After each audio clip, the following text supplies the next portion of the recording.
Good morning everyone. आज के इस क्लास में हम लोग देखेंगे how many types of vaccine.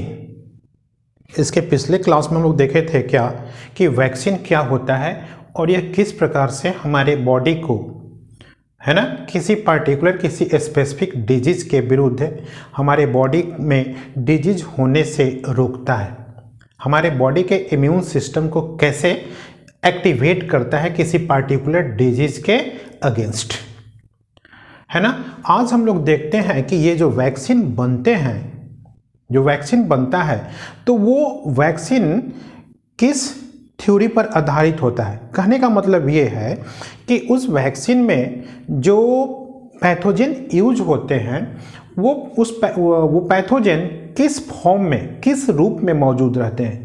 क्या वो एक्टिव फॉर्म में रहते हैं या इनएक्टिव फॉर्म में रहते हैं या किल्ड फॉर्म होते हैं या पैथोजन होते नहीं है उसके द्वारा प्रोड्यूस टॉक्सिन होता है या फिर उसके द्वारा प्रोड्यूस प्रोटीन होता है। ठीक है, तो इस आधार पर उस वैक्सीन में पैथोजन यूज होता है कि उसका अदर रूप यूज होता है। इस आधार पर हम लोग पूरे पैथोजन को वैक्सीन को कुछ ग्रुप में डिवाइड किए हैं, है ना। और ये सारे ग्रुप हैं, जैसे लाइव फर्स्ट जो ग्रुप है वो है live attenuated vaccine, live attenuated vaccine. Second inactivated vaccine. Third सब unit recombinant and conjugated vaccine. अगला है टॉक्साइड वैक्सीन। उसके बाद है mRNA वैक्सीन। नेक्स्ट है वायरल वेक्टर वैक्सीन।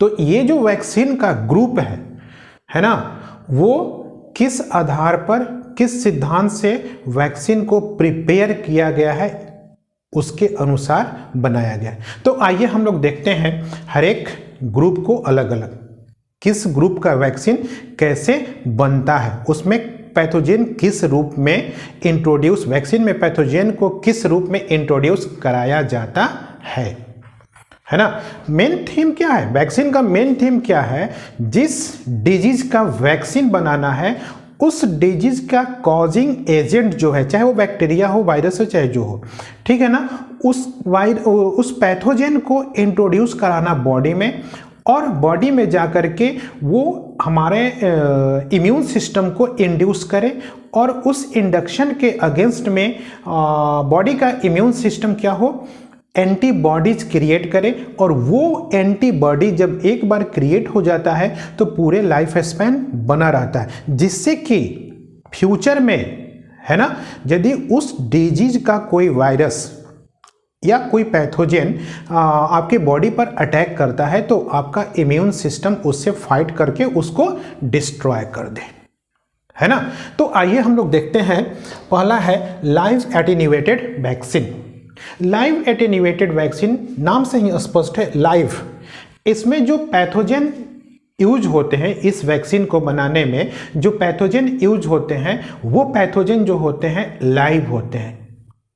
लेकिन लाइव होने के साथ साथ वो उनका जो रूप होता है वो क्या होता है, वीकेंड होता है, वीकेंड फॉर्म होता है। पैथोजन का कौन सा फॉर्म होता है, वीकेंड फॉर्म, कमजोर रूप होता है ना। पैथोजन का कमजोर रूप होता है। और दूसरा क्या उसका कैरेक्टर है कि उसमें जो विरुलेंस होता है ना, विरुलेंट होता है, वो क्या कर दिया जाता है, उसको मिनिमाइज कर दिया, रिड्यूस कर दिया जाता है। मतलब उसमें जो टॉक्सिन प्रोड्यूस करने की जो एबिलिटी है, अब वो एबिलिटी नहीं रह जाती है, वो हार्मफुल नहीं रहता है ना। जो विरुलेंस है वो क्या हो जाता है, लो हो जाता है, डिग्रेड कर दिया जाता है, उसको कम कर दिया जाता है, जिससे कि बॉडी में जाकर के वो टॉक्सिन सब्सटेंस प्रोड्यूस न करे, वो बॉडी को जाकर के हानि न पहुंचाए, है ना। जब इस तरह के पैथोजन को वैक्सीन में यूज करते हैं तब वैसे वैक्सीन को हम लोग कहते हैं लाइव एटेन्यूएटेड वैक्सीन। ओके, और इस वैक्सीन कौन कौन से डिजीज के लिए इस तरह का वैक्सीन बनता है, ये बनता है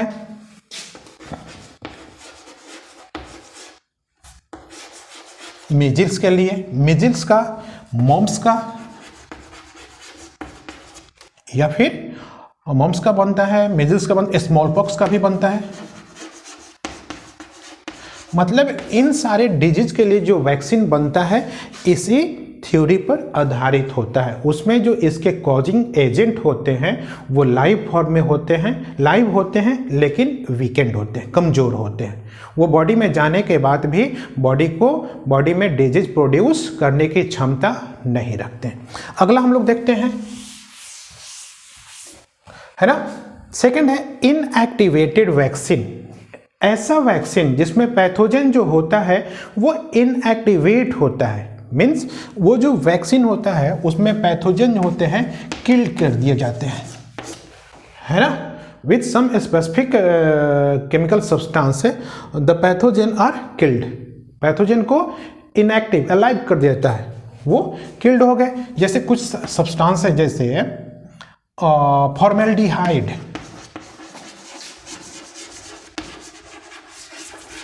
फॉर्मेल्डिहाइड है, फॉर्मेलिन है,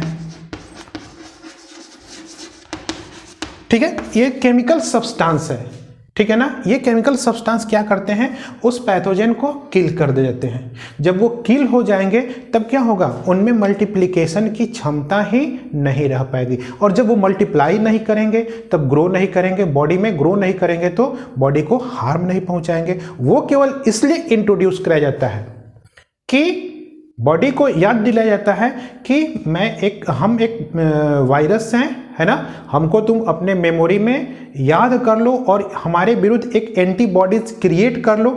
अभी हम कमज़ोर बन के आए हैं, हो सकता है कि फ्यूचर में हम स्ट्रॉन्ग बनकर भी आए, और उस समय तुम अपने आप को प्रिपेयर करके रखो, है ना, जिससे कि जब हमारा अटैक हो तो तुम हमसे फाइट कर लो। ओके, तो इस कंडीशन में इसमें जो वैक्सीन बनता है उस वैक्सीन में जो पैथोजन होते हैं वो किल्ड कर दिए जाते हैं, है ना, लेकिन अपनी रिकॉग्निशन वो बनाते हैं, है ना। और इसमें जो बनते हैं इस तरह के, इस सिद्धांत पर आधारित जो वैक्सीन होते हैं वो हेपेटाइटिस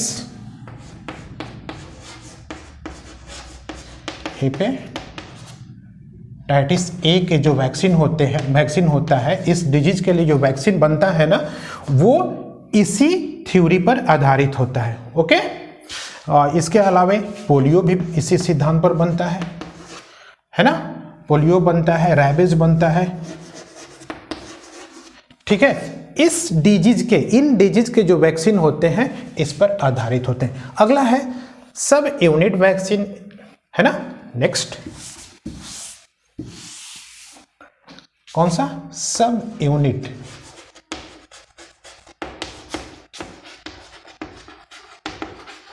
सब यूनिट वैक्सीन ये क्या है, सब यूनिट वैक्सीन नाम से ही स्पष्ट है कि इस वैक्सीन को बनाने में जो पैथोजन होता है उसके किसी एक फ्रैगमेंट को, उसके किसी एक सेगमेंट का यूज किया जाता है, जिस सेगमेंट में उसके सरफेस पर पाया जाने वाला प्रोटीन मौजूद रहता है। मान लो कि ये एक पैथोजन है, पैथोजन के इस सरफेस पर क्या है, ये प्रोटीन है आउटर सरफेस पर, और ये प्रोटीन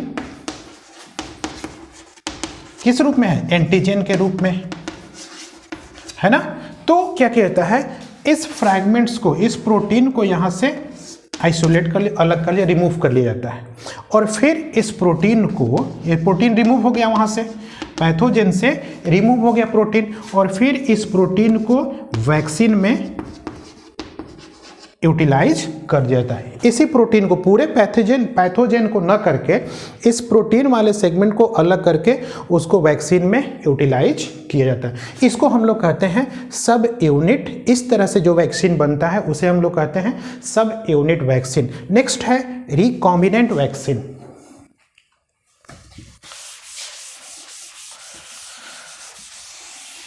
अगला क्या है, रिकॉम्बिनेंट।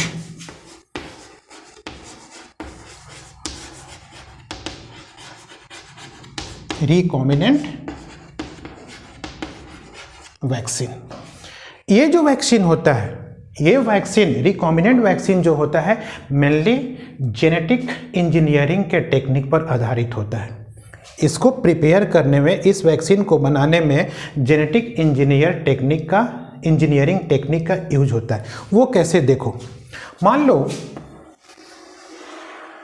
कि ये एक पैथोजन है ना। पैथोजन के इस सरफेस पर क्या है, एक प्रोटीन है। आउटर सरफेस पर, एक्सटर्नल सरफेस पर जो प्रोटीन हो, स्पेसिफिक जो प्रोटीन होता है, ये वो प्रोटीन है ना। तो इस प्रोटीन को क्रिएट करने के लिए, प्रोड्यूस करने के लिए इसके जेनेटिक मटेरियल में जीन्स होंगे या डीएनए सेगमेंट होगा, ठीक है। तब इसमें क्या किया जाता है, इस डीएनए सेगमेंट को, that segment of DNA which is responsible for the formation of this protein is isolated, इसको यहां से अलग कर लिया गया, आइसोलेट कर लिया, अलग कर लिया गया। अब इसको, इस डीएनए सेगमेंट को किसी दूसरे सेल में क्या किया गया, इंट्रोड्यूस किया गया, है ना। ये डीएनए सेगमेंट यहां से निकल करके इस सेल में आ गया, ओके। और इसके ओरिजिनल डीएनए के साथ क्या हुआ, अटैच, इसमें इनकॉर्पोरेट कर गया, ओके। अब ये डीएनए, ये जो जीन यहां पर इस प्रोटीन को प्रोड्यूस कर रहा था, अब ये जीन अब यहां आ गया। अब ये जीन क्या करेगा, सेम प्रोटीन को यहां पर प्रोड्यूस करेगा।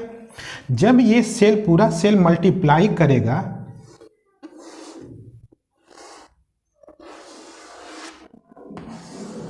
मल्टीप्लाई करेगा ना, मल्टीप्लाई करने पर क्या होगा, जितनी बार मल्टीप्लाई करेगा ये, उतने सेल बनेंगे। 1 से 2, 2 से 4, 4 से 8, 8 से 16, 16 से 22, ऐसे ग्रुप ऑफ सेल बनेंगे, है ना।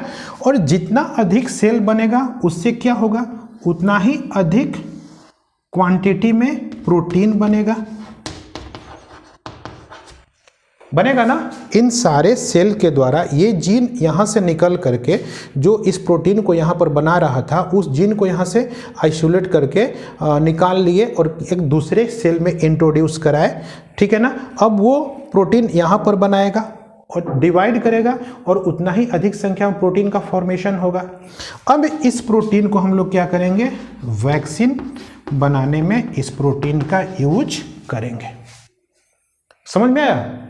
ये जो प्रोटीन, इतना ग्रुप ऑफ सेल ये जो प्रोटीन बनाएगा, उस प्रोटीन का यूज क्या करेंगे, वैक्सीन बनाने में इस प्रोटीन। और तो ये जो प्रोटीन होगा, कौन सा प्रोटीन होगा, ये वाला होगा, क्योंकि सेम जीन, ये जो जीन यहां पर इस प्रोटीन को बना रहा था, उसी को हमने एक्सट्रैक्ट करके इस सेल में डाला, तो वही प्रोटीन बनाएगा क्योंकि सेम जीन है वो, ठीक है।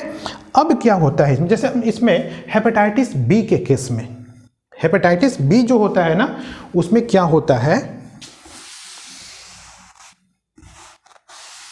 जैसे हेपेटाइटिस बी के लिए जो कॉजिंग वायरस है ना, उस वायरस को मान लो कि ये वायरस है ना, ये हेपेटाइटिस बी का कॉजिंग ये वायरस है ना। तो इस वायरस के डीएनए को क्या किए, उस पार्ट को, उस सेगमेंट को जो इस जीन को, इसके एक्सटर्नल सरफेस पर इस जीन को बना रहा था, उसको निकाल करके यहां पर हम लोग, है ना, इसमें इंट्रोड्यूस करा दीजिए। और ये क्या होता है, ईस्ट सेल होता है, yeast cell, a type of fungus cell है ना। ये डीएनए सेगमेंट आ गया ये ईस्ट सेल में, है ना, इस प्रोटीन को बनाने वाला, है ना। अब ये जेनेटिक मटेरियल क्या करेगा, ये सेल क्या होगा, डिवाइड होगा। तो मल्टीप्लिकेशन के साथ, डिवीजन के साथ साथ क्या होगा, नंबर ऑफ सेल इंक्रीज करेगा, है ना। नंबर ऑफ सेल बढ़ेगा तो क्या करेगा, होगा नंबर, जैसे जैसे नंबर ऑफ सेल बढ़ेगा वैसे वैसे प्रोटीन का प्रोडक्शन भी बढ़ेगा। तो इन सब ग्रुप ऑफ सेल से क्या करेंगे, प्रोटीन को एक्सट्रैक्ट करेंगे, अलग करेंगे, है ना। फिर उसको, इस प्रोटीन को प्यूरिफाई करके इसी प्रोटीन का यूज हम लोग वैक्सीन बनाने में करते हैं। और जब ये प्रोटीन बॉडी में जाएगा तो इम्यून सिस्टम इस प्रोटीन के अगेंस्ट में एंटीबॉडी क्रिएट करेगा। और ये प्रोटीन कौन सा है, ये प्रोटीन इसी पैथोजन पर पाया जाने वाला एक्सटर्नल प्रोटीन है ना। तो क्या हो गया, इसी के इसी के अगेंस्ट में एंटीबॉडीज बना, है ना। तो इस प्रोसेस को हम लोग कहते हैं क्या, रिकॉम्बिनेंट। इस तरह से बनने वाले वैक्सीन को हम लोग कहते हैं रिकॉम्बिनेंट वैक्सीन। ओके, अगला हम लोग देखते हैं कंजुगेटेड वैक्सीन।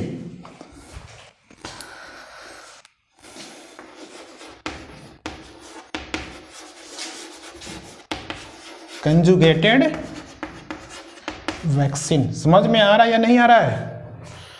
बिल्कुल इजी वे में लेकर के चलें, बिल्कुल समझ में आएगा, है ना। और यदि फिर भी कुछ प्रॉब्लम आता है तो आप उस प्रॉब्लम को मेरे नंबर पर सेंड कीजिए, हम लोग उसको फिर से एक बार क्लियर कर लेंगे, है ना। तो अगर आगे चलते हैं हम लोग, कौन सा, कंजुगेटेड वैक्सीन। कंजुगेटेड वैक्सीन क्या होता है? कुछ ऐसे पैथोजन होते हैं ना, कुछ ऐसे पैथोजन होते हैं जिनके सरफेस पर जो प्रोटीन होता है, एक्सटर्नल सरफेस, मान लो कि ये प्रोटीन है ना, ये प्रोटीन है, तो sometimes this protein is coated with polysaccharide, है ना। This protein is coated with polysaccharide. और आप जानते हैं कि एक स्ट्रॉन्ग एंटीजन कौन सा होता है? सबसे स्ट्रॉन्ग एंटीजन प्रोटीनस एंटीजन होता है। और कार्बोहाइड्रेट का जो एंटीजन होता है ना, पॉलीसेकेराइड का, वो क्या होता है, वीक होता है। वो इम्यून सिस्टम को उतना स्ट्रांगली इंड्यूस नहीं कर पाता है। तो यहाँ पर क्या है, ये जो एंटीजन है, प्रोटीनस सब्सटेंस है, इसके चारों ओर एक पॉलीसेकेराइड का कवरिंग है। मतलब ये इस एंटीजन को क्या कर दिया है, कवर कर लिया है, उसको ढक लिया है ना। अब ये इस पार्ट को, इस एंटीजन को यदि हम लोग वैक्सीन में यूज करते हैं और ये वैक्सीन बॉडी में जाता है तो क्या होगा, और किस बॉडी में जाता है, अधिकांशतः मेनली जब इन्फेंट के बॉडी में जाता है, तो इन्फेंट का जो इम्यून सिस्टम होता है ना, वो इमैच्योर इम्यून सिस्टम होता है, पूरी तरह से मैच्योर नहीं हो पाता है, पूरी तरह से डेवलप नहीं रहता है। तब उस कंडीशन में क्या होता है कि ये जो वैक्सीन क्या है, ये वीक है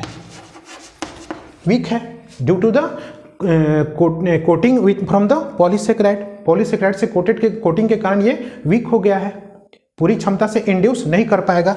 तब क्या होता है, बॉडी में जाएगा लेकिन वो इम्यून सिस्टम को इंड्यूस नहीं कर पाएगा, है ना। जनरली अधिकांशतः जब इन्फेंट के बॉडी में जाता है तो क्योंकि उसका इम्यून, यहां पर भी ये भी वीक है और इम्यून सिस्टम भी वीक है ना, तब क्या होगा, उसको वो स्टिमुलेट नहीं कर पाएगा और इम्यून सिस्टम एंटीबॉडीज नहीं क्रिएट कर पाएगा। तब उस कंडीशन में क्या किया जाता है ना, उस कंडीशन में इस वीक एंटीजन को, है ना, इस एंटीजन को, मान लो कि ये एंटीजन है, इस वीक एंटीजन को एक स्ट्रॉन्ग प्रोटीनस एंटीजन के साथ अटैच कर दिया जाता है। और आप जानते हैं कि प्रोटीनस एंटीजन जो होता है वो स्ट्रॉन्ग होता है। अब क्या होगा, इस पूरे स्ट्रक्चर को, दोनों के अटैच्ड स्ट्रक्चर को वैक्सीन में डाला जाएगा, ठीक है, प्रोटीनस एंटीजन को भी और इस वीक पॉलीसेकेराइड कोटेड एंटीजन को भी। तब क्या होगा, इस चूंकि ये स्ट्रॉन्ग एंटीजन है तो ये क्या करेगा, इम्यून सिस्टम को एस्टिमुलेट करेगा, स्ट्रॉन्ग है ना। जब स्ट्रॉन्ग है तो क्या करेगा, इम्यून सिस्टम ना इसके इंडक्शन के प्रभाव में आकर इसके प्रति, प्रोटीनस एंटीजन के प्रति एंटीबॉडी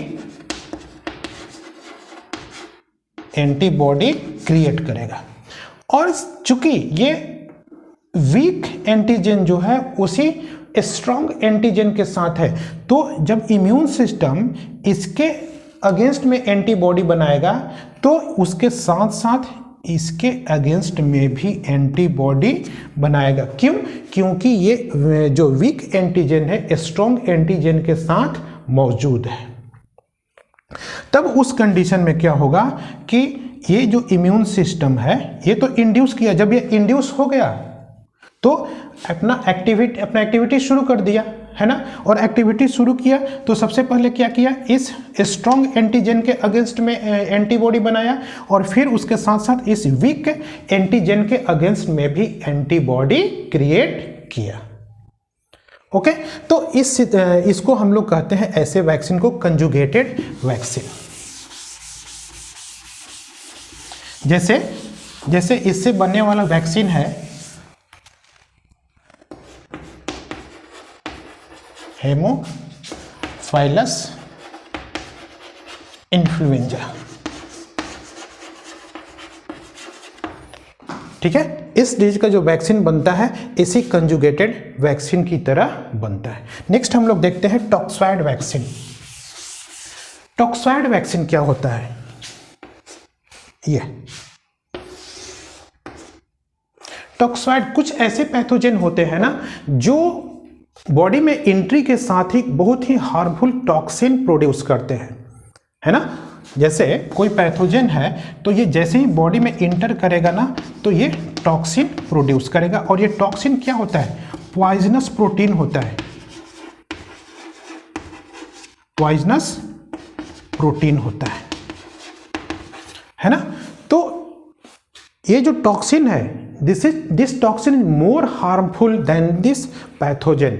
तब उस समय क्या जरूरत होती है कि पहले हम लोग टॉक्सिन से मुकाबला करें, फाइट करें, पहले टॉक्सिन के अगेंस्ट एंटीबॉडी क्रिएट करें, है ना।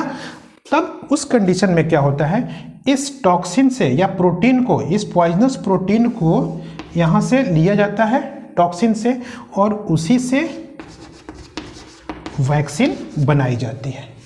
तो इससे ये प्रोटीन कहाँ गया, वैक्सीन में आया, वैक्सीन से बॉडी में गया, और बॉडी में जब जाएगा तो टॉक्सिन के प्रोटीन को क्या करेगा, इम्यून सिस्टम रिकॉग्नाइज करेगा, और उस प्रोटीन के अगेंस्ट में, उस एंटीजन के अगेंस्ट में क्या करेगा, एंटीबॉडी क्रिएट करेगा। और जब एंटीबॉडी क्रिएट होगा तो क्या करेगा, उस टॉक्सिन के प्रभाव को, इफेक्ट को क्या करेगा, न्यूट्रलाइज कर देगा, वो इनएफेक्टिव हो जाएगा, ठीक है। तो इससे इस प्रकार से बनने वाले वैक्सीन को हम लोग कहते हैं टॉक्सॉइड वैक्सीन। नेक्स्ट है mRNA vaccine.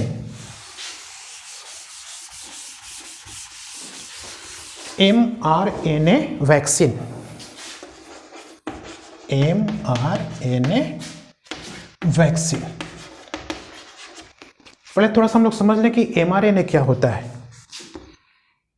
mRNA a copy of carbon copy of a small segment of DNA which is formed by the process of transcription। DNA से क्या बनता है, mRNA बनता है, और फिर इस mRNA से क्या बनता है, प्रोटीन बनता है ना। DNA से mRNA, इस प्रोसेस को हम लोग कहते हैं ट्रांसक्रिप्शन, और फिर mRNA से प्रोटीन, इस प्रोसेस को हम लोग कहते हैं ट्रांसलेशन, ठीक है, समझ गए। ट्रांसक्रिप्शन, डीएनए से क्या बना, mRNA, और यह mRNA जो होता है किसी पार्टिकुलर प्रोटीन बनाने के लिए कोडेड रहता है ना। और इस कन्वर्शन को हम लोग mRNA से प्रोटीन बनने के प्रोसेस को हम लोग कहते हैं ट्रांसलेशन। तो अब क्या होता है, देखिए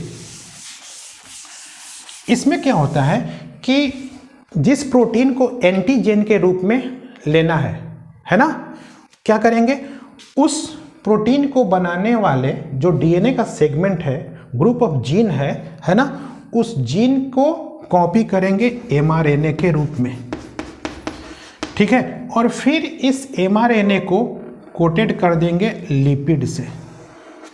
मान लो ये mRNA सेगमेंट है, और इसके ये mRNA सेगमेंट है, और इसके चारों ओर एक लिपिड का कवरिंग कर देंगे। इस लिपिड का कवरिंग हम लोग इसलिए करते हैं कि इसकी दो जगह आवश्यकता पड़ती है। पहला तो कब, जब वो बॉडी में इंट्रोड्यूस होता है तब इस सेगमेंट को, mRNA सेगमेंट को क्या हो, कोई हार्म न पहुंचे, और दूसरा दूसरा टाइम कब, जब वो सेल में इंट्रोड्यूस हो, जब उसकी सेल में एंट्री हो, तब इस mRNA को कोई हार्म न पहुंचे, उसको ये लिपिड कोटिंग जो होता है उसको वो सेफ रखता है। अब देखिए क्या होता है, इस mRNA सेगमेंट को इंट्रोड्यूस कराया जाता है किसी सेल में, है ना, सेल में इंट्रोड्यूस कराया जाता है। मान लो कि ये सेल है, अब ये यहाँ पर ये आ गया इसके अंदर है ना, ये mRNA है, mRNA है ना, mRNA है। जब ये सेल में ये इंट्रोड्यूस हो जाता है तब क्या करता है, उस कंडीशन में नेक्स्ट जो स्टेप है mRNA से प्रोटीन बनने का स्टेप है उसको हम लोग कहते हैं ट्रांसलेशन। तो जैसे ही ये यहाँ पर पहुँचता है इसमें ट्रांसलेशन की प्रोसेस की शुरुआत हो जाती है। क्यों? क्योंकि ये जो mRNA है ना, इस सेल के मैकेनिज्म को, मशीनरी को एडॉप्ट कर लेता है और उस मशीनरी को एडॉप्ट करके ये ट्रांसलेशन के प्रोसेस की शुरुआत करता है। और इस ट्रांसलेशन के प्रोसेस की शुरुआत करने के बाद क्या बनता है, प्रोटीन, प्रोटीन बनता है ना। किस प्रोसेस के द्वारा, ये mRNA जो है ट्रांसलेशन के प्रोसेस के द्वारा पार्टिकुलर यहाँ पर जिसके लिए, जिस प्रोटीन को बनाने के लिए mRNA को हम लोग लिए थे, जिस प्रोटीन का एंटीजन के रूप में यूज करना था, अब ये प्रोटीन यहाँ बन गया। ठीक है, जैसे जैसे सेल डिवाइड होगा उसके साथ साथ mRNA की भी संख्या बढ़ेगी और प्रोटीन की भी संख्या बढ़ेगी, क्वांटिटी बढ़ेगी, है ना। तब क्या होगा, ये प्रोटीन अब एंटीजन के रूप में सेल में प्रेजेंट है और वो क्या करेगा, इम्यून सिस्टम उसके अगेंस्ट में, उस एंटीजन के अगेंस्ट में क्या बनाएगा, एंटीबॉडी बनाएगा। तो इस प्रोसेस को हम लोग कहते हैं, इस प्रोसेस के द्वारा जो वैक्सीन बनता है उस वैक्सीन को हम लोग कहते हैं mRNA वैक्सीन। अगला है वायरल वेक्टर वैक्सीन।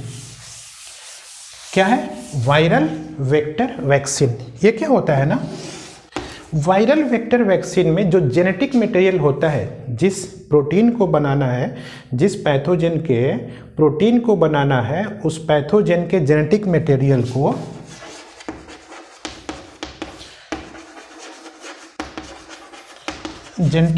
को वहाँ से आइसोलेट करते हैं और फिर उस जेनेटिक मटेरियल को क्या करते हैं, एक रेसिपिएंट सेल